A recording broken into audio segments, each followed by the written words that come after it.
আল্লাহর দেওয়া বিধিবিধান মতো যদি আমি চলতে পারি, আমার আল্লাহ আমার জন্যই তো জান্নাত রেখে দিয়েছেন। সেই জান্নাত হবে আমার মূল টার্গেট। সেই জান্নাতে যাওয়ার জন্য টিকিট কাটতে হবে জান্নাতের। জাহান্নামের লাইনে চড়ে আপনি জান্নাত কখনো পাবেন না। আপনি যাবেন ঢাকা, কিন্তু আপনি যশোর ট্রেন লাইনে, আপনি ঝিনাইদের ট্রেন লাইনে, আপনি ঝিনাইদের ট্রেনে আপনি চড়েছেন, টিকিট কাটতে হবে আপনার ঢাকামুখী, কিন্তু আপনি টিকিট কাটছেন হলো পঞ্চগড়মুখী। যাবে না কি বলেন তো? কাঙ্ক্ষিত লক্ষ্যে আপনি পৌঁছতে পারবেন না কি বলেন? পৌঁছতে পারবেন না। লক্ষ্য ঠিক রাখতে হবে, আখিরাতে আমাকে জান্নাতেই যেতে হবে। সেই জান্নাতে যাওয়ার লাইনটা কি, আমাকে সেই লাইন অনুযায়ী চলতে হবে। সেই লাইন দিয়ে দুনিয়াকে সুন্দর করে সাজায় নিতে হবে। তবে এই দুনিয়াতে এমন বহু বান্দা আছে যারা আখিরাত বিক্রি করে দিয়া দুনিয়া কিনে নেয়। আছে না নাই? কি বিক্রি করে? আখিরাত। কি বেচে দেয়? আখিরাত বেচে দেয়। আখিরাত বিক্রি করে যারা দুনিয়া কিনে নেয় তারা বড় বড় কপাল, কিন্তু যারা দুনিয়াকে বিক্রি করে আখিরাতকে কিনে নেয় তারাই তো ভাগ্যবান। যুগ যুগ আল্লাহর পছন্দের বান্দাগুলো দুনিয়াকে বিক্রি করে দিয়েছেন আখিরাতের বিনিময়ে। দুনিয়াকে তারা পাত্তাই দেন নাই। প্রথমে আমার একজন সাহাবীর কথা মনে হলো, সেই সাহাবীর জীবনের কথা মনে হয়ে গেল। আসুন আমরা ধীরে সেই কথার দিকে আস্তে আস্তে চলে যাচ্ছি। আমি যেখান থেকে তেলাওয়াত দিয়ে শুরু করেছি, সেই তেলাওয়াত কিন্তু সূরাতুল হুজুরাত আয়াতটা হলো 15, 16 এবং 17 নম্বর আয়াত। এই তিনটা আয়াত সামনে রেখে কিছু কথা বলবো। জনে বলি ইনশাআল্লাহ। প্রিপারেশন অফ আখিরাহ, প্রিপারেশন অফ রেজারেকশন ডে। আজকে আমার আলোচনার সাবজেক্ট হলো পরকালের প্রস্তুতি। জোরে বলি ইনশাআল্লাহ। দুনিয়া বিক্রি করে না আখিরাত বিক্রি করে? বলেন বলেন বলেন। আখিরাত বিক্রি করে না দুনিয়া বিক্রি করে? দুনিয়া বেচে দেব, কিন্তু আখিরাত বেচার কোনো সুযোগ। একজন সাহাবী দুনিয়াকে বিক্রি করে দিয়েছেন, আখিরাতকে তিনি কিনে নিয়েছেন। সেই সাহাবীটার বাড়ি হলো মক্কা এবং মদিনার ঠিক মাঝখান বরাবর, ঠিক মাঝে তার বাড়ি। ছোট্টবেলায় বাপকে হারিয়েছেন, চাচার কোলে মানুষ হয়েছেন। চাচা তাকে সম্পত্তি লিখে দিয়েছে, তাকে বড় করেছে। হঠাৎ করে তাওহীদের দাওয়াত পেলেন, সেই সাহাবী কালেমা পড়ে মুসলমান হলেন। চাচার কানে সংবাদ গেল। চাচা বলল, ভাতিজা শুনলাম তুমি নাকি কালেমা পড়ছো, বাপদাদার ধর্ম ছেড়ে দিয়েছ। মুস্কি হাসি মেরে বলে, চাচা আমি তো না বুঝে পড়ি নাই, আমি বুঝে শুনে কালেমা গ্রহণ করে নিয়েছি, আপনিও কালেমা পড়েন। এটা জোরে বলুন সুবহানাল্লাহ।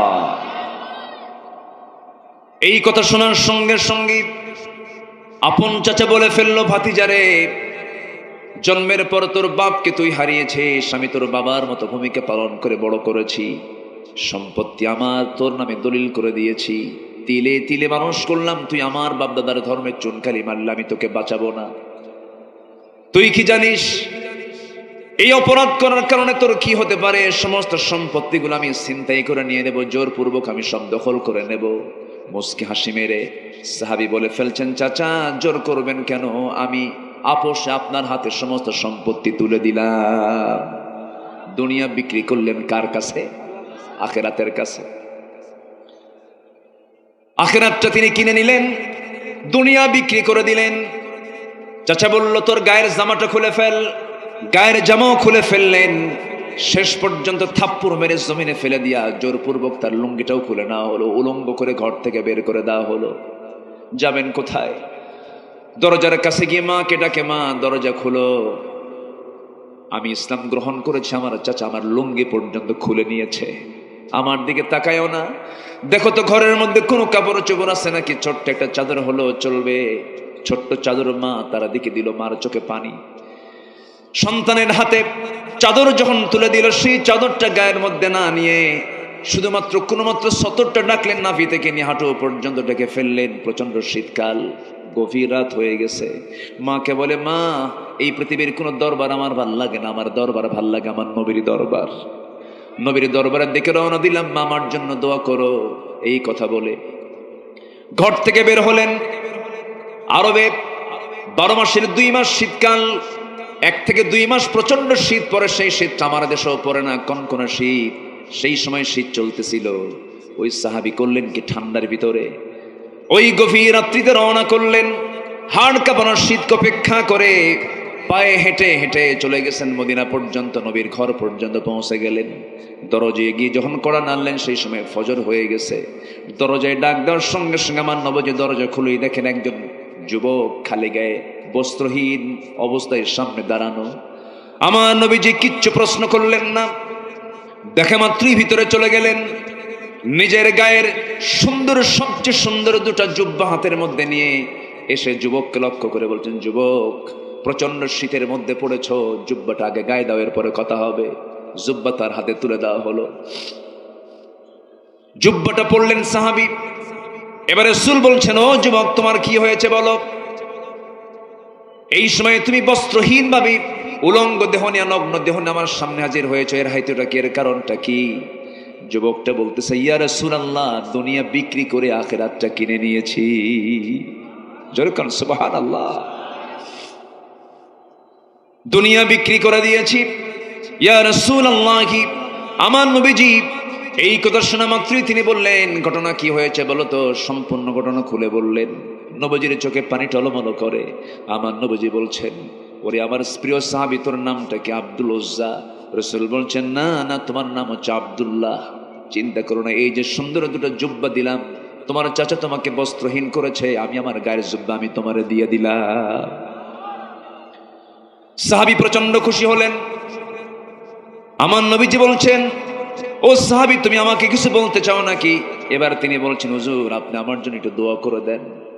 রাসূল এবার হাতটা উঁচু করে বলছে, আল্লাহ আমার আব্দুল্লাহ জুলবাজাদাইনের রক্ত মাংস তার জান তুমি আল্লাহ কাফের বেঈমানদের জন্য হারাম করে দাও। এই কথা বলার সঙ্গে সঙ্গে সাহাবীর মন খারাপ হয়ে গেল। সাহাবী বলছেন, ইয়া রাসূলুল্লাহ আপনি আমার জন্য উল্টা দোয়া করলেন কেন? আমি তো শহীদ হয়ে আল্লাহর জান্নাতে যেতে চাই, কিন্তু আপনি আমার জন্য এমন দোয়া করলেন আমি শহীদ হতে পারবো না। কাফের বেঈমানদের জন্য আমার জান মালকে আপনি হারাম ঘোষণা করে দিলেন কেন? রাসূল বলছেন, আব্দুল্লাহ রে চিন্তা করো কেন, ওয়াইম্মা তাআলা ফিরাশিহি তোমার মৃত্যু যদি বিছানায় হয়, জিহাদের তামান্না যদি লালন করো, শহীদের তামান্না যদি লালন করো, তোমার বিছানায় যদি মরণ হয়ে থাকে, তুমি আল্লাহ রাব্বুল আলামিন তোমাকে শহীদের দরজা দিয়ে দিবেন। গত 5 আগস্ট পর্যন্ত যারা দেশের জন্য জুলুম থেকে বাঁচার জন্য যারা জীবন দিয়েছে, ঈমান যদি থাকে তাহলে তারা কি? আস্তে কয় কেন? আরো জোরে। এটা নিয়ে ফতুয়াবাজি চলছে আমার দেশে। হ্যাঁ চলছে। আমার দেশে কিছু ফতুয়ার মেশিন গান আছে, ফতুয়া সন্ত্রাসী কিছু আছে না নাই? আছে না নাই? ওরা বলে এটা কিসের শহীদ, অথচ আমার রাসূল বলেছেন আগুনে পুড়ে মারা গেলে, পানিতে ডুবে মারা গেলে, বিদ্যুৎ স্পৃষ্ট হয়ে মারা গেলে, শুক্রবারে মারা গেলে, এই সমস্ত ব্যক্তিকে আল্লাহ তাআলা শহীদের দরজা দিয়ে দেন। তাহলে এই হালতে যদি মৃত্যু হলে সে যদি শহীদের দরজা পায়, শাহাদাতের তামান্না লালন করে যদি শহীদের মর্যাদা পায়, 18 কোটি তৌহিদি জনতাকে জুলুম থেকে মুক্ত করার জন্য একজন ইমানদার, একজন পরহেজগার যদি জানকে কোরবান করে দেয়, সে শহীদ কিনা প্রশ্ন তোলো। যারা প্রশ্ন তোলো তোমাদের মধ্যে মুনাফিকি আছে। আসতে বলবেন না, জোরে বলেন ঠিক কিনা?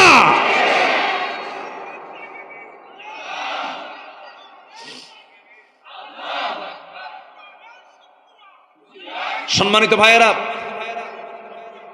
সম্মানিত ভাইয়েরা, জীবন দেওয়া এত সহজ না, ঠিক কিনা বলেন? যত রক্ত লাগে দেব, প্রয়োজনে লোক পাঠাবো, আমি যাব না। এরকম লোক আছে না নাই? কিন্তু মুগ্ধ আবু সাইদ তা করেনি। মুগ্ধ বলেছে পানি লাগবে ভাই, ইয়াং ছেলে, কি সুন্দর তার চেহারা, পানি লাগবে ভাই। কার পানি লাগবে? এই যে পানি। ওইদিকে আবু সাইদ জুলুম শাহীর, জুলুম থেকে বাঁচার জন্য নিজের দুটো হাত প্রশস্ত করে বুকটা ফুলে দিয়ে, বুকের বুতাম খুলে দিয়ে বলেছে, কত গুলি চালাবি চালা, জুলুম থেকে আমরা বাঁচতে চাই। সম্মানিত ভাইয়েরা, সম্মানিত বন্ধুগণ, যুগে যুগে মুনাফিক ছিল, এখনো মুনাফিক আছে না নাই? আসতে বলবেন না, আছে না নাই? এখনো মুনাফিক আছে। সম্মানিত ভাইয়েরা, চিন্তা করেন 5 আগস্টের পরের দিন এদেশের জাতীয় মসজিদ বাইতুল মুকাররমের খতিব নিখোঁজ। ফ্যান দিবেন না, ফ্যান অফ, এটা প্রবলেম হয় বেশি। খতিব কি হয়েছে? নিখোঁজ, খতিব নাই। কেন? খতিব উধাও হয়ে গেছে। 2 সপ্তাহ পর আবার এটা দখল করার জন্য কিছু সাঙ্গ পাঙ্গ নিয়ে ঢুকছে। আবার মুসল্লি কি ওয়েলকাম জানাইছে না জুতা মারছে? কি মারছে বলেন? জুতা মেরেছে। সেই জুতার বৃষ্টি দেখে মারছে দৌড়। বিকেলবেলা সাংবাদিক সম্মেলন করে বলছে, অসংখ্য জুতা মসজিদে ঢেলাঢেলি হয়েছে, আল্লাহর শুকরিয়া আমার গায়ে একটাও লাগে নাই। বেশরম হলে পরে যা হয়, যার লজ্জা নাই। ওই যে একটা কথা আছে না, এক চোর চুরি করতে গিয়ে গ্রামে ধরা পড়ছে। যে গ্রামের চোর, সে গ্রামবাসী বলতেছে, তোর কি একটু হায়া নাই? এই গ্রামের মান সম্মান ডুবে শেষ করে দিলি। সে বলতেছে, আরে এক বাড়িতে গিয়ে চুরি করতে গিয়ে ধরা পড়ছে, হাটের মধ্যে চুরি করে ধরা পড়ি, তাই আমার কিছু হয় না। আছে কি না? আসতে বলবেন না, আছে না নাই? সম্মানিত ভাইয়েরা, বিগত 16 বছর এদেশের বহু আলেম ওলামা সুযোগ সুবিধা গ্রহণ করেছে। আসতে বলবেন না, আসতে বলবেন না। সুযোগ সুবিধা গ্রহণ করেনি? করেছে। কোনো মামলা নাই, কোনো হামলা নাই। সরকারি খরচে হজ করেছেন, সরকারি খরচে সংসার চালিয়েছেন, বিভিন্ন উপহার সামগ্রী গ্রহণ করেছেন। আর অপর দিকে 3 বেলা খাবার পাননি, জেলখানার ছেলে থেকেছে। বালিশগুলো কাঁদতে কাঁদতে ভিজে গেছে, জায়নামাজের সেজদায় পড়ে পড়ে জায়নামাজ ভিজে গেছে। এমনি এই বিজয়টা আসেনি। আল্লামা সাইদির যেদিন ইন্তেকাল হয়, বিকালবেলা যখন আমি শুনতে পেলাম উনি ইন্তেকাল করেছেন, শাহাদাত বরণ করেছেন, উনি যখন ওনাকে যখন ঢুকানো হলো হসপিটালে, সেই সময় তার মুখে ছিল শেষ কান্না না শেষ হাসি? বলেন, শেষ কান্না না শেষ হাসি? এই হাসি হলো 5 অগাস্টের পরের এই বিজয়ের হাসি, ঠিক কিনা? বুঝতে হবে, উনি 25 বছর আগে বলেছিলেন, বাংলাদেশে এমন একটি সময় আসবে, নাস্তিকরা পালানোর জন্য একটি ইঁদুরের গর্ত খুঁজে পাবে না। পায় নাই, পেয়েছে কলার পাতা, ঠিক কিনা? একজন শীর্ষস্থানীয় ধনী, চিন্তা করেন, হাজার হাজার কোটি টাকার মালিক, পালানোর জন্য শেষ পর্যন্ত দাড়িটাও কাটলো, মাথার চুলটা কালো বানালো, নৌকায় চললো, কোস্টগার্ড ধরে ফেললো তার বন্ধু আইনমন্ত্রীকে। আইনমন্ত্রীকে কোস্টগার্ড ধরে নিয়ে চলে যাচ্ছে। আইনমন্ত্রী বলে, আমার একা নিয়ে যাও কেন? আমার সাথে তো আরেকজন আছে। কে? কই যে বসে আছে, ওটা কে? চিনি না তো। কে? ভালো করে দেখো, কে? দরবেশ। কে বসে আছে? দরবেশ। ধর্মের ব্যবসা আমরা করি না। ধর্মের ব্যবসায়ী তারাই চ্যাম্পিয়ন যারা বাঁচার জন্য দাড়ি রাখে, বাঁচার জন্য দাড়ি কাটে। ধর্মের ব্যবসায়ী তারাই চ্যাম্পিয়ন যারা নির্বাচন আসলে পরে মাথায় পট্টি লাগায়, দুর্গা পূজা আসলে পরে মাথায় তিলক লাগায়, ঠিক কিনা? আমরা ধর্মের ব্যবসা করি না। কষ্ট পাচ্ছেন নাকি? কথা বলবো, কথা বলে যাই, জোরে বলি ইনশাআল্লাহ। আমরা দুনিয়া বেচবো না আখিরাত বেচবো? দুনিয়া যাক, আখিরাত বিক্রি করার কোনো সুযোগ, কারণ দুনিয়াটা ক্ষণকাল যাবে একভাবে। আমার বন্ধুগণ, আমার নবীজি বললেন, ওরে আব্দুল্লাহ, চিন্তা করো না, যাও, আমি তোমার জন্য দোয়া করে দিলাম। বিছানায় মরণ হলে পরও তোমার শহীদের মর্যাদা আল্লাহ রাব্বুল আলামিন দিয়ে দিবেন। চলে গেলেন তিনি, আহলে সুফার সদস্য হয়ে গেলেন। কোরআন তার সামনে আসলো। সব সাহাবীর কোরআন তেলাওয়াত একরকম, এই সাহাবীর কোরআন তেলাওয়াতটা ভিন্ন রকম। হাউমা করে কান্দেন আর তেলাওয়াত করেন, হাউমাও করে কান্দেন আর তেলাওয়াত করেন। নবীর কাছে রিপোর্ট জমা হলো, হুজুর, নতুন একজন আপনার সাহাবী এসেছে, খুব চিৎকার করে করে কোরআন পড়ে। রাসূল বলছেন, কে? আব্দুল্লাহ। আমার নবীজি কেঁদে কেঁদে বলছেন, সাহাবীরা রে, আমরা আব্দুল্লাহর তেলাওয়াতে বাধা দিও না, কারণ আমার আব্দুল্লাহর দিন গ্রহণ করতে নিয়ে এই দুনিয়া বিক্রি করে সেই ঈমানটা গ্রহণ করেছে। জোরে কোন সুবহানাল্লাহ। এটাই হলো আখিরাতের প্রস্তুতি। আমার নবীজি মদিনার মসজিদ থেকে একটা যুদ্ধের ডাক চলে এলো, রাসূল চলে গেলেন যুদ্ধের ময়দানে। সেই যুদ্ধের ময়দানে এই আব্দুল্লাহ সেই যুদ্ধে শামিল হয়েছিলেন। যুদ্ধ শেষ হলো, নবীজি মদিনার দিকে রওনা দিয়েছেন। মদিনায় পৌঁছার একটু আগ দিয়ে নবীর এখানে সংবাদ আসলো, হুজুর আপনার সেই প্রিয় সাহাবী আব্দুল্লাহ দারুণ অসুস্থ হয়েছে। রাসূল বললেন, সর্বোচ্চটুকু দিয়া তোমরা তার সেবা করো, চিকিৎসা করো। দিন সাহাবায়ে কেরাম অনেক চেষ্টা করলেন, কিন্তু শেষ পর্যন্ত হলো না। আব্দুল্লাহর ইন্তেকাল হয়ে গেল। নবীর এখানে সংবাদ চলে এলো। রাসূল বলছেন, সাহাবীরা কেন আসছো, কি জন্য আসছো? বলো, হুজুর আমরা আব্দুল্লাহকে বাঁচাতে পারলাম না, আব্দুল্লাহ মারা গেছে। আমার নবীজির কান্না বন্ধ হয় না। নবীজি কাঁদতে কাঁদতে বলছেন, সাহাবীরা রে, গোসলের বন্দোবস্ত করো, কাফনের কাপড়টা পরায়া দাও। আজকে আমার প্রিয় সাহাবী আব্দুল্লাহর জানাজার দায়িত্ব আমি কাউরে দেব না, আমি রাসূল নিজে তার জানাজার ইমামতি করব। জোরে বলি সুবহানাল্লাহ। আমার নবীজি জানাজার প্রস্তুতি নিয়ে নিলেন, জানাজায় দাঁড়ায় গেলেন। জানাজা শুরু হয়ে গেল। জানাজা রাসূল পড়াচ্ছেন, নবীর চোখ দিয়ে টপ টপ করে পানি পড়ছে, তার জন্য দোয়া করছেন। জানাজা সম্পন্ন হওয়ার পর রাসূল বলছেন, সাহাবীরা রে, আমার আব্দুল্লাহর কবরটা কোথায় খনন করেছে? হুজুর ওই যে দুই পাহাড়ের চিপায় মাঝখানে। রাসূল বলছেন, দেখছি অনেক দূরে হয়েছে, তবু সাহাবীরা তোমরা কেউ আব্দুল্লাহর লাশটা কবরে নামাবা না, আমাকে নিয়ে যাও, আমি রাসূল নিজে আব্দুল্লাহর লাশটা কবরে নামায় দেব। আমার নবীজি সোজা হেঁটে চলে গেলেন, কবরের সামনে দাঁড়ালেন। কবরের মাটিতে গিয়ে দাঁড়ালেন, হাত দুইটা আগায় দিয়ে বলছেন, সাহাবীরা রে, আমার আবু বকর কোথায়, আমার ওমর কোথায়? হুজুর এই যে আমি। রাসূল বলছেন, আবু বকর আমার ডানে নামো, ওমর আমার বামে নামো। কবরে নেমেছেন কয়জন? তিনজন নামছেন, পৃথিবীর সবচেয়ে সেরা তিনজন মানুষ। সুবহানাল্লাহ। একদিকে আবু বকর, আরেক দিকে আমার, মাঝখানে আমার রাসূল। পৃথিবীর সেরা তিনজন মানুষ, একজন ভাগ্যবান সাহাবীর কবরে নেমেছেন। আমার নবীজি হাত সামনে আগায় দিলেন। পাশে রাসূল বলছেন, আবু বকর তুমিও হাত আগায় দাও, আমার সাহাবী আব্দুল্লাহর লাশটা নিয়ে আসো। নিয়ে আসা হলো। নবীজি পিঠ বড় বড় ধরলেন, বললেন, আবু বকর মাথাটা ধরো, ওমর পাটা ধরো। তিনজন মিলে কবরে শোয়া দিলেন। আমার নবীজি নিজ বরকতি হাতে তার মাথাটা কিবলামুখী করে দিলেন।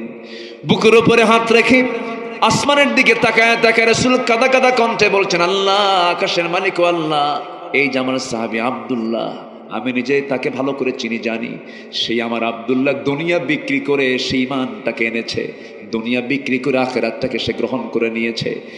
আজ এই মুহূর্ত পর্যন্ত আমি বিশ্বনবী এই সাহাবীর উপরে সন্তুষ্ট আছি, তুমি আল্লাহ মেহেরবানি করে আমার আব্দুল্লাহর প্রতি সন্তুষ্ট হয়ে যাও। এই দোয়া শোনার সঙ্গে সঙ্গে একজন পাশে দাঁড়িয়ে থাকা সাহাবী সাদ বিন আবি ওয়াক্কাস রাদিয়াল্লাহু তাআলা আনহু চিৎকার মেরে উঠলেন আর বলছেন, আকাশের মালিক আল্লাহ, আমার চাইতে বড় বড় কপাল আর কে আছে? আমি আজকে জীবিত সাদ বিন আবি ওয়াক্কাস না হয়ে যদি কবরের বাসিন্দা হতাম, আমার জীবনটা বড় ধন্য হয়ে যেত। যে কবরে নেমেছেন পৃথিবীর সেরা সেরা তিনজন মানুষ। জোরে বল সুবহানাল্লাহ। আমার ভাইরা, এই জন্য দুনিয়াটা বিক্রি করে দেব আখিরাতের কাছে। জোরে বলি ইনশাআল্লাহ, আরো জোরে বলি ইনশাআল্লাহ। সেই প্রস্তুতি নেওয়ার জন্য আমরা কোরআন থেকে শিক্ষা নেব। মোটামুটি 15টা শিক্ষা নিয়ে আজকে যাব আখিরাতের প্রস্তুতির জন্য। 15টা শিক্ষা। কয়টা শিক্ষা বলেন? 15টা শিক্ষা। নাম্বার 1, আমি কি একটা বলেছি? কোন সূরা থেকে তেলাওয়াত করেছি বলেন তো? সূরা হুজুরাত।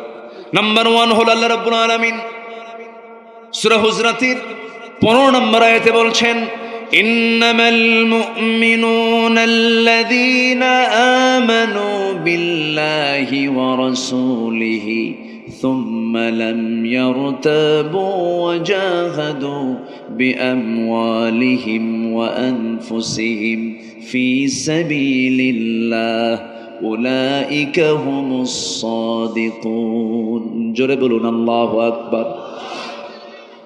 নাম্বার 1 হলো আখিরাতের জন্য যে প্রস্তুতি নেওয়া দরকার। নাম্বার 1 হলো আল্লাহ এবং নবীর প্রতি দ্বিধাহীন ঈমান আনতে হবে, জান মাল দিয়ে জিহাদ করতে হবে। এটা হচ্ছে 1 নম্বর কন্ডিশন।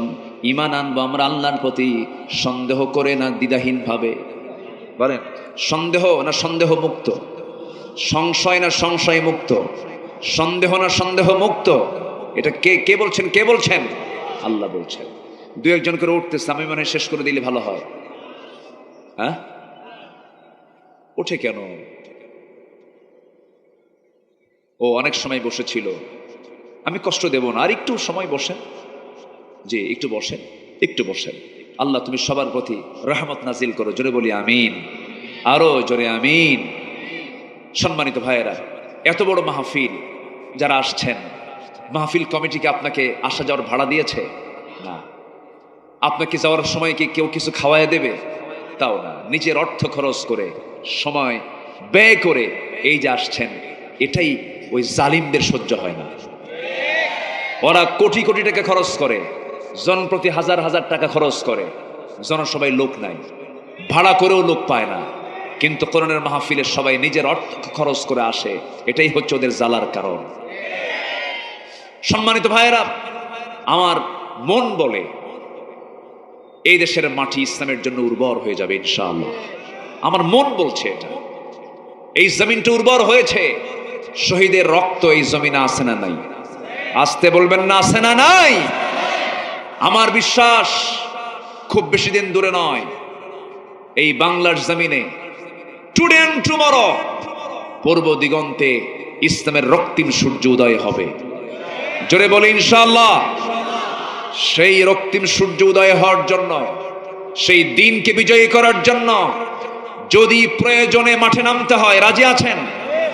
জান দিতে হয়, রাজি আছেন? মাল দিতে হয়, রাজি আছেন? সম্পত্তি ছাড়তে হয়, রাজি আছেন? যারা যারা রাজি আছেন আল্লাহকে সাক্ষী রেখে দেখায় দেন কারা কারা রাজি আছেন।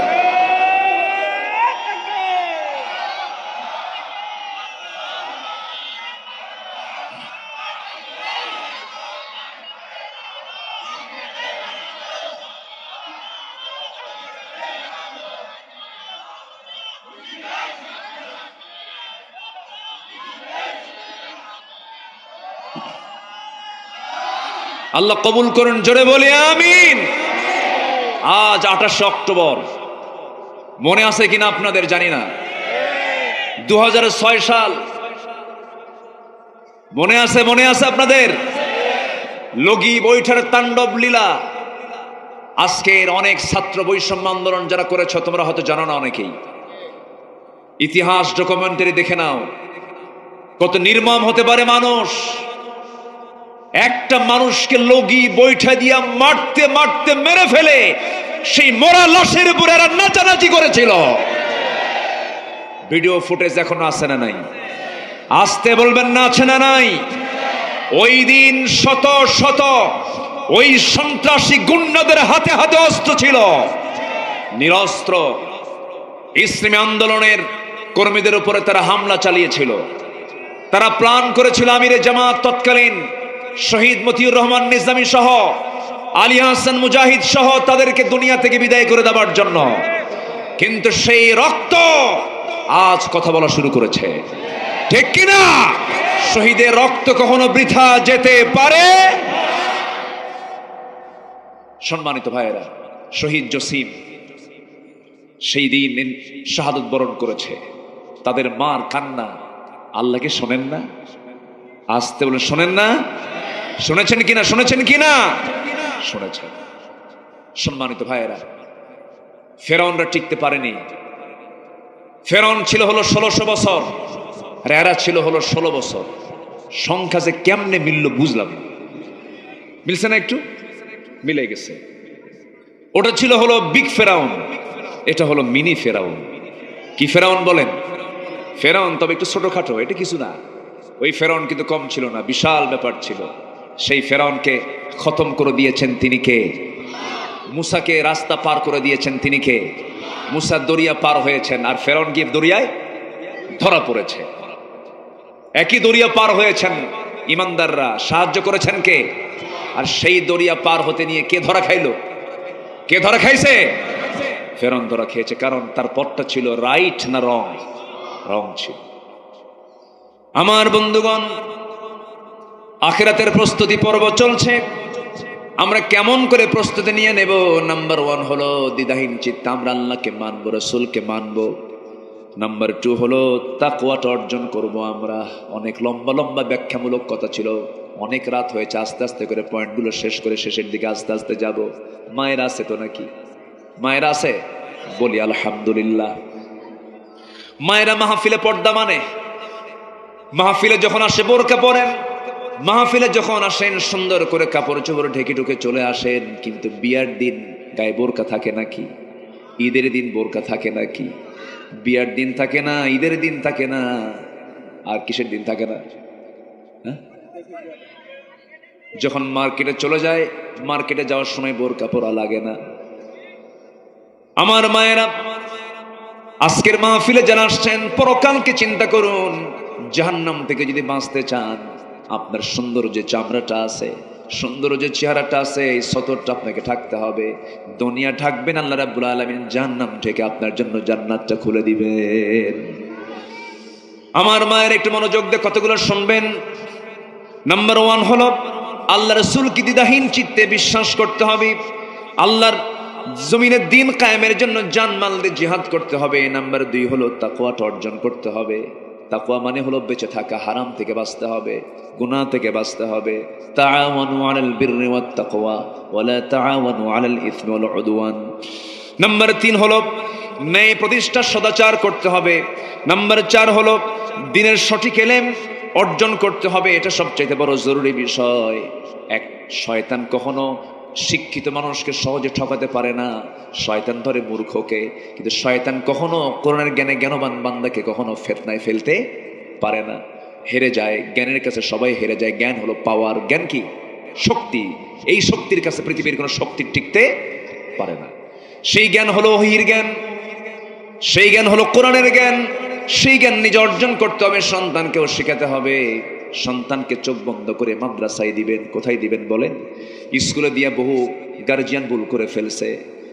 বেশ কিছু মুরব্বী ঢাকার জুমার মসজিদে মাঝে মাঝে খুতবা দেই। ডাক্তারের বাবা, ইঞ্জিনিয়ারের বাবা, সচিবের বাবা, এই সমস্ত বড় বড় অফিসারদের বাপরে সে ডুকরে ডুকরে কান্দের, বলে হুজুর জীবনে বড় ভুল করেছি, সন্তানগুলোকে আলেম বানাই নাই, সন্তানগুলোকে কোরআন শেখাই নাই। এই বুড়া বয়সে সন্তানরা আমাকে দেখার সময় পায় না, আমার খেদমতের সময় পায় না। আমার বন্ধুগণ, যে সন্তান তার বাবাকে বুড়াকালে বৃদ্ধাশ্রমে রেখে আসে, সেবা করার সময় পায় না, ওই সন্তানটা সৎ সন্তান না অসৎ সন্তান, যোগ্য না অযোগ্য সন্তান, অযোগ্য সন্তান। আল্লাহর কসম করে বলবো আমি, পৃথিবীর কোনো বৃদ্ধাশ্রমে পাবেন না যে কোনো বৃদ্ধাশ্রমে কোনো আলেমের বাবা আছে, কোন হাফেজের বাবা আছে, কোথাও পাবেন না। আপনি আল্লাহর কসম করে বলি আমি। কিন্তু ওই সমস্ত বৃদ্ধাশ্রমে কোন বাবাগুলোকে রেখে আসে, কোন সন্তানরা কোন বাবাকে রেখে আসে, যে সন্তানগুলোর সিনার মধ্যে কোরআনটা ওঠে নাই। ঠিক কিনা? অতএব সন্তানকে দেখাতে হবে কার ভয়? সন্তানদের দেখাতে হবে আখিরাতের ভয়, আখিরাতের চিন্তা সন্তানকে ভালো করতে পারে। সন্তানকে সেই শিক্ষায় দিবেন। জোরে বলি ইনশাআল্লাহ, জোরে বলি ইনশাআল্লাহ। শিক্ষা নিয়ে কাজ শুরু করেছি। আমি ব্যক্তিগতভাবেও দোয়া করবেন। আমি বহুদিনের লালিত একটা স্বপ্ন ছিল, শিক্ষা প্রতিষ্ঠান গড়বো। কিন্তু গড়বো কেমনে? আমরা গড়তে চাই, ওরা ভাঙতে চায়। ঠিক কিনা বলেন? আমরা গড়তে চাই, ওরা ভাঙতে চায়। বহু স্কুল তার, বহু মাদ্রাসা তারা বন্ধ করে দিয়েছিল। মাদ্রাসাকে তারা জঙ্গি প্রজনন কেন্দ্র হিসেবে ঘোষণা করেছিল। তারা ট্রান্সজেন্ডারকে চালু করতে চেয়েছিল। এই বছরের শুরুতে শিক্ষকদেরকে ট্রেনিং এর নামে ব্যাঙের ডাক, হাঁসের ডাক শেখানো হয়েছিল। ঠিক কিনা? আমরা সময় পেয়েছি, এখন আমরা জাতিকে গড়ব। শিক্ষায় যদি আপনার সন্তানকে যদি গড়ে তুলতে পারেন, শিক্ষার বিপ্লব দিয়েই এটি জাতীয় বিপ্লব অর্জন করা সম্ভব হবে। ঠিক কিনা? আল্লাহ কবুল করুন। জোরে বলি আমিন, আরো জোরে আমিন। আমরা বিভিন্ন কারিকুলাম সিলেবাস আমরা শিক্ষা মন্ত্রণালয়ে আমরা দিচ্ছি, আমরা পরামর্শ দিচ্ছি। আল্লাহ কবুল করুন। জোরে বলি আল্লাহুম্মা আমিন, আরো জোরে আল্লাহুম্মা আমিন। নাম্বার 5 হলো নেক আমল করতে হবে, কম না বেশি। নেক আমল ছাড়া আমার হাতে ক্ষমতাও দিবেন না কে? আজকে কে দিবেন না? কে দিবেন না? নেক আমল হলে ক্ষমতা আমার হাতে দিয়ে দিবেন কে? আল্লাহ দিবেন। ওয়াদাল্লাহুল্লাযীনা আমানু মিনকুম ওয়া আমিলুস সালিহাত লা ইস্তাখলিফান্নাহুম ফিল আরদ। আল্লাহু আকবার বলেন। এইজন্য নেক আমলটা করব আমরা। জোরে বলি ইনশাআল্লাহ। নাম্বার 6 হলো ধৈর্য ধরবো। কি ধরবো বলেন? ধৈর্য। মাহফিলে আসা আগে না ধৈর্য আগে? চাচা বসেন, বসেন, বসেন, বসেন। অনেক সমস্যা, রাত হয়েছে, আসেন দোয়া করি আমরা তাহলে। হ্যাঁ, আলোচনা চলুক, হুজুর মরুক। হ্যাঁ, সব দিকে তাকাবো আমরা। জোরে বলি ইনশাআল্লাহ। খুব ভালো মানুষ আপনারা। জি, আমি আপনাদের রেসপন্স পাচ্ছি। যতক্ষণ পাবো আমি ততক্ষণ চালাবো। জোরে বলি ইনশাআল্লাহ। নাম্বার 6, ধৈর্য ধারণ করা। কি ধৈর্য? কি বলেন বলেন? কি বিয়া আগে না ধৈর্য আগে? ব্যবসা আগে না ধৈর্য আগে? মাহফিলে বসা আগে না ধৈর্য আগে? হ্যাঁ, সব জায়গায় ধৈর্য। নামাজ আগে না ধৈর্য আগে? দেখবেন কিছু ধৈর্যহীন মুসল্লি আছে, ইমাম নামাজ লম্বা করলে পিছন থেকে গলার ঝাঁকি মারে। আছে না নাই? আছে না নাই? খুতবা লম্বা হলে পরে খালি কসর মসর করে। আছে না নাই? ধৈর্য সবার আগে, ধৈর্য। বিয়ে করেছে, ধৈর্য নাই, মারে খেলে সকাল বিকেল তালাক মারে। আছে কিনা বলেন? তালাক মেরে মেরে বউটাকে আবার রাখেও। তখন কি বিয়ে হয় না জেনা হয়? তখন কি বিয়ের সম্পর্ক না জেনার সম্পর্ক? তাহলে ধৈর্যের কি দরকার আছে? ধৈর্যের দরকার আছে। ধৈর্যের বিকল্প কোনো পথে জান্নাত পাওয়া যাবে না। এই জন্য আল্লাহ রাব্বুল আলামিন সুন্দর করে ইমানদারকে ডাক দিয়ে বলছেন, ইয়া আইয়ুহাল্লাযীনা আমানুস্তাঈনু বিস-সাবরি ওয়াস-সালাহ। জোরে বলুন আল্লাহু আকবার। আমার কাছে সাহায্য চাইতে হবে তোমাদের ধৈর্যের মধ্য দিয়ে আর নামাজের মধ্য দিয়া। ধৈর্য আছে যার, ঈমান আছে তার। ধৈর্য নাই তার, ঈমানটা তার ঝুঁকিপূর্ণ হয়ে যাবে। ধৈর্যের পিরামিড ছিলেন আম্বিয়া কেরাম। আমার নবী ধৈর্যের পিরামিড ছিলেন। যুগে যুগে যত আম্বিয়া কেরাম এসেছেন সবাই ধৈর্যের পিরামিড ছিলেন। এই পৃথিবীতে যারা ঈমানের পরীক্ষায় পাশ করেছেন তারা সবাই ধৈর্যহীন না ধৈর্যশীল? ধৈর্যহীন না ধৈর্যশীল? ধৈর্যশীল তারা ছিলেন। একজন মহিলার কথা আমার এই মুহূর্তে মনে পড়ে গেল। অনেক মা বোন মাহফিলে আসছেন। সেই মহিলাটা খুব দামি মহিলা ছিলেন। দুনিয়াতেও তার কম দাম ছিল না। স্বামীটা ছিল একজন প্রেসিডেন্ট, অনেক বড় দাপুটে একজন নেতা ছিল, কিন্তু তিনি ছিলেন ইমানদার। ওই মহিলার স্বামী ছিল বড় দাপুটে একজন নেতা ছিল, বড় জালিম শাসক ছিল। কিন্তু স্বামী বড় শাসক হওয়ার পরও তার শাসনকে তিনি গ্রহণ করতে পারেন নাই। তার কোনো কিছু সুযোগ সুবিধা কিন্তু তিনি নেন নাই। সেই মহিলার নাম হচ্ছে আসিয়া আলাইহিস সালাতু ওয়াস সালাম। স্বামীর নাম কি বলেন? স্বামীর নাম কি? ফেরাউন। এই ফেরাউনকে তিনি পেয়েছিলেন, কিন্তু ফেরাউন শাসক হলেও সে ছিল কি সৎ শাসক না জালিম শাসক? সৎ না জালিম? জালিম শাসক ছিল। তো সেই যুগের পয়গম্বর ছিলেন মুসা আলাইহিস সালাতু ওয়াস সালাম। মুসার দাওয়াত চলে গেছে একদম ফেরাউনের বাড়ি পর্যন্ত। আল্লাহু আকবার বলেন। একদম হেড অফিস। কোথায় বলেন তো? কোথায়? Head office. আসিয়া আলাইহিস সালাতু ওয়াস সালাম কালিমা গ্রহণ করলেন। কালিমার নিউজটা যখন ফেরাউনের কানে চলে গেল, ফেরাউন বলল, আসিয়া কি যেন শুনলাম, এটা কি সত্যি? আসিয়া বলছেন, আমার যৌবন আপনার কাছে, আপনার যৌবন আমার কাছে। আমি আপনার স্ত্রী, আপনি আমার স্বামী। আমি সত্য বুঝে পেয়েছি, আপনিও সত্য বুঝে দিনটা গ্রহণ করেন। ফেরাউন কয়, আসিয়া আমিও জানি মুসার সত্য, মুসার দিন সত্য, আখিরাত সত্য, কিন্তু ঘটনা প্রকাশ করা যাবে না। এরকম লোক এখনো আছে না নাই? এখনো আছে না নাই? কোনটা হক দল, বাতিলরা কিন্তু ভালো চেনে, ঠিক কিনা? 5 আগস্টের 7 দিন আগেও না, মাত্র 5 থেকে 6 দিন আগে একটা দলকে দেশে নিষিদ্ধ করা হয়েছিল। মনে আছে আপনাদের? মনে আছে? এই দেশে কি দল কি খুঁজে খুঁজে একটাই, না আরো দল আছে? আরো দল আছে না নাই? ইসলামী দলের গ্রুপই আছে প্রায় 51টা ইসলামী দল। 51টা ইসলামী দল বিভিন্ন গ্রুপে গ্রুপে ভাগ হয়ে প্রায় 51টা। আরো তো দুনিয়ার দল আছে। এতগুলো দলের মধ্যে তারা খুঁজে পেয়েছে ব্যান করার জন্য, নিষিদ্ধ করার জন্য কয়টা? কয়টা? একটা। ওরা কিন্তু হক চিনে, ওরা বোঝে কোনটা হক। আল্লাহর কি তারা নিষিদ্ধ করেছিল, তার 7 দিনও পার হয় নাই। ইসলামকে যারা যুগে যুগে নিষিদ্ধ করতে গিয়েছে তারাই নিষিদ্ধ হয়ে গেছে। ইসলাম ছিল, আছে, থাকবে। তাহলে এখন বুঝে নেন, হক দল একমাত্র হক দল, উত্তম দল সেটাই যেই দলের দিকে বাতিল শক্তির বদনজর পড়ে বেশি। কথা ক্লিয়ার? কথা ক্লিয়ার? বোঝা যায় তো আমার কথা নাকি? জোরে বলি আলহামদুলিল্লাহ, জোরে বলি আলহামদুলিল্লাহ। সম্মানিত ভাইয়েরা, আসিয়া আলাইহিস সালাতু ওয়াস সালাম বলেন, আমার স্বামী, আপনি জানেন বুঝেন সবকিছু মানেন, তো আপনি বলতে কি সমস্যা? কি দেখো আমার চেয়ারটা তো আছে, আমি যদি এটাকে মেনে নেই তাহলে তো আমার চেয়ার থাকবে না, আমার নেতৃত্ব থাকবে না, আমার কর্তৃত্ব থাকবে না। অতএব আসিয়া, তুমি আমার পরিবারের মানুষ, আমার সন্তানের মা, তুমি আমার স্ত্রী, তুমি আমার কথা ফলো করো, মুসার দিন তুমি গ্রহণ করতে যেও না। রসুলকে মানতে যেও না, নবীকে মানতে যেও না, আমি বড় বিপদে পড়ে যাব। খুব চেষ্টা করতেছে ফেরাউন, কারণ বইয়ের দিকে সবার টান আসে না নাই? আসতে বলবেন না, আসে না নাই? বউকে ভয় লাগে না একটু? আস্তে আস্তে কয়, বউকে ভয় লাগে না? এই ভয় লাগে না? হ্যাঁ, বউরে ভয় না করলে সংসার হবে? ও তো বিশাল বড় দারোগা বউ। কোন স্বামী যদি বউকে পাশে নিয়ে যদি কোনো বাইরে যায়, বেড়াতে গেছে, হয়তো মার্কেটে গেছে, যদি কোনো পুরুষ তার বউয়ের সামনে যদি অন্য কোনো পর নারীর দিকে তাকায়, হয়তো 29 সেকেন্ড তাকায় ছিল, আর এই দৃশ্য যদি স্ত্রীর চোখে ধরা পড়ে, ওই সময় কিচ্ছু বলবে না। বাইরে তো, ভিতরে এসে যদি বলে, এই জোসনা, আমার এক গ্লাস পানি দাও তো, তোমার জোসনা ছায়া থাকো আরেক দিকে। কি কথা কি বুঝতেছেন আপনি? এক ধমকে আপনার খামসারা, ওই রাত আর ঘুম হবে না। কয়বার যে পা ধরবেন আর কয়বার যে হাত ধরবেন, মাফ মাফ চাই, মাফ করে দাও। কি ঠিক কিনা কর? আচ্ছা, চেয়ারম্যান বড় না চেয়ারম্যানের বউ বড়? ভালো করে কম। হ্যাঁ, কোন অংশ কম না। বিশেষ কিন্তু অনেক দামি, বিশেষ চেয়ারম্যান, বিশেষ ফেরাউন আসিয়া আলাইহিস সালাতু ওয়াস সালাম।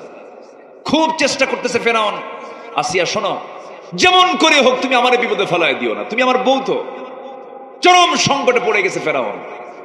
কি করবে কি করবে? এখন হামানকে ডাকছে, অফিরাউনা ওয়া হামানা ওয়া জুনুদাহুমা। আমি কিন্তু বানায় বলতেছি না, কোরআনে এগুলো কথা আছে না নাই? ফেরাউন হামানকে ডাকলো, মন্ত্রী পরিষদকে ডেকে বললো, দেখো তো আমি বিপদে পড়ছি। কেন? আমার ঘরের বউ, আমার ঘরের বউয়ের কাছে মুসার দাওয়াত পৌঁছে গেছে, আমার ঘরের বউ হাতছাড়া হয়ে গেছে, কি করা যায়? হামান বলল, কোনো ক্রমে একে বেঁচে রাখা যাবে না, বুকের শত্রু বড় শত্রু, শেষ করে দিতে হবে। আসিয়া আলাইহিস সালাতু ওয়াস সালাম শেষ পর্যন্ত স্বামীকে অনেক বুঝানোর চেষ্টা করলেন, পারলেন না। ফেরাউন বুঝায় উল্টা দিক, তাও ফেরাউন পারল না।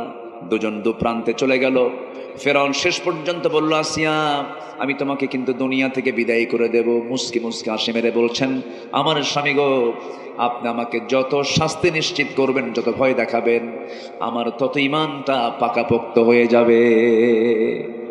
দুনিয়া না আখেরাত, দুনিয়া না আখেরাত, আখেরাত দুনিয়া বিক্রি করে দিলেন।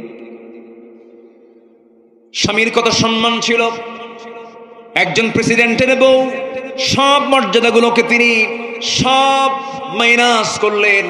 আসামি হয়ে গেলেন, জেলখানায় ঢুকায় দিল। আসিয়া আলাইহিস সালাতু ওয়াস সালামকে তার স্বামী জেলখানায় ঢুকায় দিয়ে টর্চার শুরু করে দিল। তাফসীর আসছে, সন্তানগুলো একসঙ্গে নিয়ে ফেরাউন আসিয়ার চোখের সামনে গরম তেল, টকবগে গরম তেলের মধ্যে সন্তানগুলোকে ফেলে দিল, ভাজা মাছের মতো সন্তানগুলোকে মেরে ফেললো। এবার ফেরাউন বলছে, আসিয়া তোর পালা, তোকেও দুনিয়া থেকে বিদায় করে দেব। উনি শুধু একটা কথা বলছেন, স্বামী আমার, তুমি কি করবে জানি না, নাকের মধ্যে আমি এখন জান্নাতের ঘ্রাণ পেতেছি। আসিয়া আলাইহিস সালাতু ওয়াস সালাম তার চোখের সামনে তিনি দেখতে পেলেন একজন জল্লাদ এসেছে, হাতের ভিতরে করাত নিয়ে এসেছে। জল্লাদ করাত নিয়ে দাঁড়ানো। ফেরাউন শেষবারের মতো এসে বলছে, আসিয়া, সংসার জীবন বহুকাল কাটালাম, আসিয়া একটা বারের মতো আমার কথা শোনা, আমার দিকে তাকাও।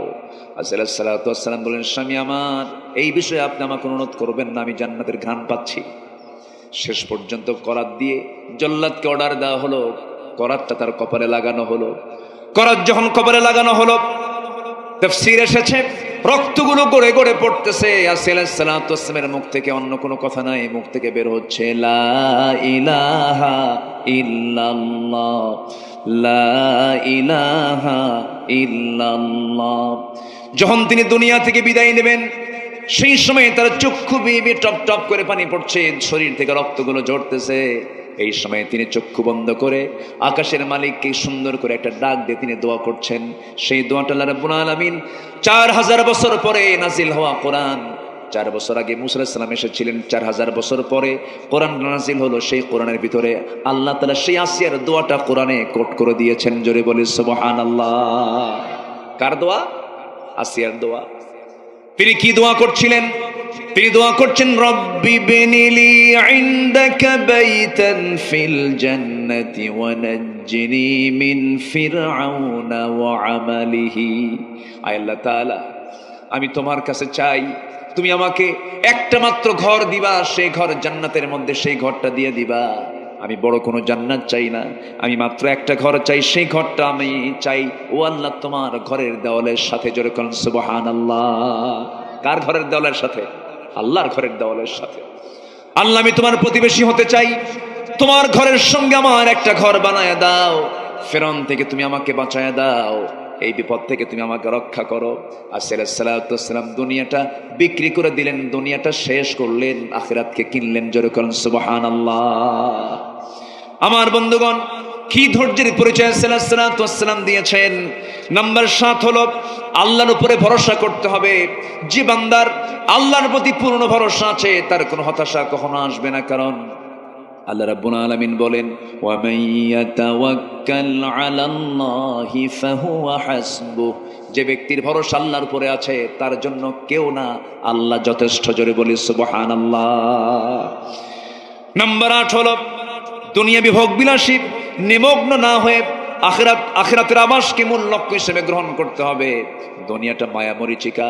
যুবকরা, বিয়ে করছো তুমি, সুন্দর বউটা ঘরে পাইছো, বাচ্চা একটা ফুটফুটে হয়েছে, হঠাৎ করে ঝিনাইদার মোড় থেকে হরিণাকুণ্ড আসার পথে অনেক রাস্তার মোড় আছে, দেখলাম রাস্তার এমন মোড় আছে ব্রেক মারা কঠিন, হঠাৎ করে এক মোড়ের মধ্যে হুন্ডা প্যাঁচ লাগায়া তুমি খাদে পড়ে মারা গেলা। তুমি দুনিয়া থেকে বিদায় নিলে, সুন্দরী বউ তোমার ঘরের ভিতরে হাউমাউ করে কাঁদতে কাঁদতে পাগলের মতো হয়ে গেছে, সেন্সলেস হয়ে যাবে। 2 দিন 3 দিন কাঁদবে, সন্তানটা এতিম হয়ে থাকবে। 1 মাস পর সন্তানের ওই স্মৃতি তোমার সব মুছে যাবে, তোমার বউটা ভুলে যাবে, কান্নাকাটির পরিমাণটা কমে যাবে। 1 মাস পরে সেই তোমার প্রাণ প্রিয় বউটা তোমার হাসি মুখ থেকে বের হতে থাকবে। 3 মাস চলে যাবে, মোটামুটি সব স্মৃতি ভুলে যাবে। শ্বশুর বাড়ির লোকজন তোমার বউকে নিয়ে চলে যাবে, শ্বশুর বাড়ির লোকজন তোমার বউকে নিয়ে যাওয়ার পরে 6 মাস 7 মাস বাড়িতে রাখার পরে নতুন একটা জামাই খুঁজে তোমার বউটাকে বিয়ে দেবে। বিয়ে দেওয়ার পরে নতুন স্বামীর ঘর যখন করবে, স্বামীকে নতুন স্বামী পাওয়ার পর তোমার ওই বউটার মুখ থেকে বের হবে আমার আব্বা ভালো সিদ্ধান্ত নিয়েছেন আপনি, কারণ আগের স্বামীর চাইতেই স্বামী আরো ভালো। ঠিক কিনা বলেন? এই তো দুনিয়া। কোনো ভালোবাসা এগুলো মায়া মরিচিকা, কেউ আমার আপন না, যা কিছু করতেছি সব আমার পরের জন্য করছি। সন্তান সব দখল করে ফেলবে, আমার প্রজন্ম সব দখল করে ফেলবে, যা কিছু থাকবে সেটা হলো দুনিয়া না আখিরাত। কি থাকবে বলেন? কি থাকবে? আখিরাতটাই থেকে যাবে। আল্লাহ রাব্বুল আলামিন বলছেন ওয়ালাল আখিরাতু খায়রুল লাকা মিনাল উলা ওয়াল আখিরাতু খায়রু ওয়া আবকা। জোরে বলুন আল্লাহু আকবার। নাম্বার 9 হলো নিজকে বাঁচাতে হবে, পরিবারকে জাহান্নাম থেকে বাঁচাতে হবে। জাহান্নাম থেকে বাঁচানোর কি কাজ, সেই কাজগুলো আমাদের করতে হবে, প্রস্তুতি নিতে হবে। কু আনফুসাকুম ওয়া আহলিকুম নারা, নিজে বাঁচো, পরিবারকে জাহান্নাম থেকে বাঁচানোর চেষ্টা করো। নাম্বার 10 হলো তওবা করা। কি করা বলেন? আস্তে কয় কি করা? কার কাছে? আস্তে বলবেন না, কার কাছে? আল্লাহ। তওবা করলে গুনাহ থাকে না। আল্লাহু আকবার বলেন, আরো জোরে আল্লাহু আকবার। তওবা করলে কি থাকে না? গুনাহ থাকে না। থানায় আমার নামটা কালো তালিকায় আছে, আমি ভালো হয়ে গেছি, কিন্তু কালো তালিকা থেকে আমার নাম কিন্তু কাটা যায় না। থানায় যদি কারো নাম একবার কালো তালিকায় ওঠে, মৃত্যু পর্যন্ত এই নামটা তার কালো তালিকায় থেকে যায় ভালো হওয়ার পরেও।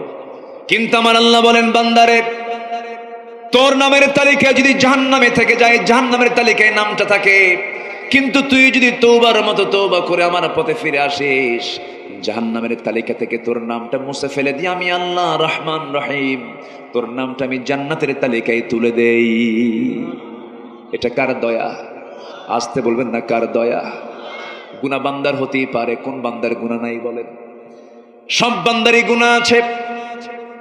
গুনাহ তো বান্দার যোগ্যতা, বান্দা গুনাহ করবে এটা তার যোগ্যতা, ফেরেশতার গুনাহ করার কোনো যোগ্যতা নাই। বান্দা গুনাহ হয়ে যাবে, কিন্তু বান্দা গুনাহ করার সঙ্গে সঙ্গে অনুতপ্ত হয়ে যাবে, আল্লাহ গুনাহটা করে ফেলছে, আল্লাহ তুমি আমারে মাফ করে দাও। গুনাহ করার সঙ্গে সঙ্গে যদি বান্দা তওবা করে বলে আল্লাহ এই গুনার জীবনে করব না, আমারে মাফ করে দাও, আপনার চাইতে দেরি আল্লাহর দিতে দেরি নাই। জোরে কোন সুবহানাল্লাহ। আমার ভাইরা, একজন মহিলা সাহাবীর কথা মনে হয়ে গেল আমার এই মুহূর্তে। বলবো একজন মহিলা সাহাবী কিন্তু আমার নবীর কাছে দৌড় মেরে এসে বলছেন, ইয়া রাসূলুল্লাহ আমার ঘুম হয় না, বড় টেনশনে আছি। কি টেনশন বলো? হুজুর আমি জিনা করে ফেলেছি। রাসূল বলেন, না তুমি জিনা করো না। হুজুর আমি জিনা করে ফেলেছি। না তুমি জিনা করো না। হুজুর আমি জিনা করে ফেলছি। পরপর 3টা বার বললেন, রাসূল মানা করলেন। এরপরও তিনি বলছেন, হুজুর আপনি আমাকে বাঁচাতে চান দুনিয়ার শাস্তি থেকে, কিন্তু আমি বাঁচতে চাই আখিরাতের শাস্তি থেকে। আমি জিনা করেছি, আমি জিনা করেছি। রাসূল বললেন, জিনা যে করেছো সন্তান পেটে আসছে নাকি? হুজুর সন্তান পেটে চলে আসছে, মিন্স বন্ধ হয়ে গেছে। যাও সন্তান ডেলিভারি হয়ে চলে আসো। হুজুর বাঁচবো তার গ্যারান্টি কি? গ্যারান্টি নাই, তোমার জন্য দোয়া করে দিলাম। মহিলা চলে গেলেন। সন্তান ডেলিভারি হওয়ার আগ পর্যন্ত সেজদায় পড়ে পড়ে কান্দেন, চোখের পানি ফেলে ফেলে কান্দেন। এক পর্যায়ে 9টা মাস পার হলো, সন্তান ডেলিভারি হলো। কিতাবের মধ্যে আসছি 2 দিন পরে নয়, 3 দিন পরে নয়, মাত্র একটা দিন পর নবীর দরবারে এসে বলছে, হুজুর সন্তান ডেলিভারি হলো, আপনি আমার উপর আইনটা কার্যকর করে দেন। রাসূল বলছেন, মহিলা সন্তান তো ডেলিভারি হয়েছে, সন্তানটা জীবিত না মৃত? সন্তান তো জীবিত রেখে আসছি। রাসূল বলেন, হাউলাইনি কামিলাইন, কোনো কথা নাই, সন্তানকে 2টা বছর দুধ তোমাকে খাওয়াতে হবে, কারণ তোমার স্তনে আছে সন্তানের হক, যাও দুধ খাওয়াও। হুজুর বাঁচবো তার গ্যারান্টি কি? আমি গ্যারান্টি দিতে পারবো না, তবে তোমার জন্য দোয়া করে দিলাম, আমি যাও চলে যাও। মহিলা চলে গেলেন। সন্তান ডেলিভারি হওয়ার পরে সন্তানকে আবার দুধ লালন পালন করলেন, দুধ খাওয়ালেন। 2 বছর নয় 6 মাসের মাথায় সন্তানের টোটালি দুধ বন্ধ করে দিলেন। টোটালি দুধ বন্ধ করে অন্য খাবারের প্র্যাকটিস গড়ে তুলে সন্তানকে এবার 3 দিন, 3য় দিনের মতো সন্তানকে কোলে করে নিয়ে নবীর সামনে হাজির হয়ে বলছেন, হুজুর এবার দিয়ে আমি 3 বার আসলাম শাস্তি নেবার জন্য, আমার উপরে শাস্তি কার্যকর হোক, এটা আমি চাই। আপনি আমাকে আজকে আর ফেরত দিবেন না। আমার বুকের স্তন ছাড়াও দুধ ছাড়াও সন্তানটা বাঁচবে এমন ব্যবস্থা আমি করে দিয়েছি, অন্য খাবার কে বাঁচতে পারবে? আমার নবীজির সামনে হাতটা গায়ে দিলেন, সন্তানটা কোলের মধ্যে উঠায় নিয়ে সাহাবায়ে কেরামকে বলছেন, সাহাবীরা এই যে সন্তান আমার হাতে দেখতেছে, এই সন্তানের যে লালন পালনের দায়িত্ব গ্রহণ করবে, আমি রাসূল এবং ওই সাহাবী জান্নাতের মধ্যে এই 2 নখের দূরত্ব অবস্থান করব। কয়েকজন দৌড় মারলেন, সন্তান একজনের হাতে তুলে দিলেন। রাসূল বলছেন, যাও মহিলাকে নিয়ে যাও, উন্মুক্ত মরু প্রান্তরে বুক পর্যন্ত পুঁতে রেখে পাথর মেরে তাকে শেষ করে দাও। কার বিধান? আসতে বলবেন না, কার বিধান? নবীজি হুকুম দিচ্ছেন, কিন্তু নবীজির চোখ বেয়ে বেয়ে টপ টপ করে পানি পড়ছে। উম্মতের প্রতি আমার নবীর দরদ কম না বেশি? আসতে বলেন, খুব কম না খুব বেশি? খুব বেশি দরদ। কাল হাসরের ময়দানে সবাই বলবেন নাফসি নাফসি, শুধু একটা মাত্র ব্যক্তি বলবেন উম্মতি উম্মতি। সব মানুষ, সব মানুষ, সমস্ত নবী, সমস্ত মানুষ সব বলবে নাফসি নাফসি। আমার নবী একটা বড় নাফসি নাফসি বলবেন না, বলবেন আমার নবী উম্মতি উম্মতি। আমার নবীজি বলছেন, এই মহিলাকে নিয়ে যাও, উন্মুক্ত মরু প্রান্তরে বুক পর্যন্ত পুঁতে রেখে পাথর মারো। নবীজি হুকুম দেন, নবীজি চোখের পানি ফেলে ফেলে কাঁদেন। সাহাবায়ে কেরাম ধরে নিয়ে চলে গেলেন, বোরকা পরাইয়া দিয়া বুক পর্যন্ত পুঁতে রেখে পাথর যখন মারতেছিলেন, সাইয়েদনা আলী পাথর মারতেছিলেন, সেই সময় ওই মহিলার রক্ত কিছু এসে আলীর হাতে লাগলো। রক্ত লাগার সঙ্গে সঙ্গে তিনি নাসিকা কুঞ্চিত করলেন। আমার নবীর সামনে এসে বলছেন, ইয়া রাসূলুল্লাহ, আমরা যখন পাথর মারছিলাম ওই মহিলার কিছু নাপাক রক্ত এসে আমার হাতে লেগেছিল। নাসিকা কুঞ্চিত করলেন, ভর্ৎসনা করছেন। রাসূল বলছেন, আলী তুমি কার রক্তকে নাপাক রক্ত বলো? তুমি কোন মহিলাকে ভর্ৎসনা করছো? তুমি কি জানো ওই মহিলার রক্ত জমিনে পড়ার আগে আল্লাহ পাক তাকে জান্নাতের মেহমান বানায় নিয়েছেন? তৌবা বলেন, কি বলেন, কি তৌবা। আমার নবীজি বলেন, আলী যা বলেছো বলেছো, মহিলার জানাজার আয়োজন করো, আমি জানাজা পড়ায় দেব। রাসূল জানাজা পড়ালেন। জানাজা পড়ানোর শেষে রাসূল বলেছেন, সাহাবীরা এই যে মহিলার জানাজা সম্পন্ন হলো, এই মহিলার জীবনের শেষ সময় পর্যন্ত তাকে আটকে রাখার জন্য জেলখানার প্রয়োজন হয় নাই, তাকে আটকে রাখার জন্য কোনো পুলিশ যাওয়া লাগে নাই। মহিলা নিজে হাজির হয়েছে বিচার প্রার্থী হয়ে বিচারকের কাছে। কার ভয়ে? আসতে বলবেন না, কার ভয়ে? আল্লাহর ভয়ে। আমার নবীজি বলছেন, ও সাহাবীরা, এই মহিলা জীবনের শেষ সময় পর্যন্ত যে পরিমাণ তওবা করেছে, এই তওবা যদি এই মদিনার 70 জন গুনাহগার বান্দাদের মাঝে যদি বন্টন করে দেওয়া হতো, 70 জন গুনাহগারকে আল্লাহ রাব্বুল আলামিন মাফ করে প্রত্যেককে আল্লাহ রাব্বুল আলামিন জান্নাত দিয়ে দিতেন। আমরা তওবা করব, জোরে বলি ইনশাআল্লাহ। আজকে থেকে 1 ওয়াক্ত নামাজ ছাড়বো না। কোন কোন বান্দা বান্দি আছেন হাত উঁচু করেন, জোরে বলি ইয়া আল্লাহ। আমাদেরকে 5 ওয়াক্ত সালাত আদায় করার তৌফিক তুমি আল্লাহ দিয়া দাও। জোরে বলি আমিন, আরো জোরে আমিন, আরো জোরে আমিন।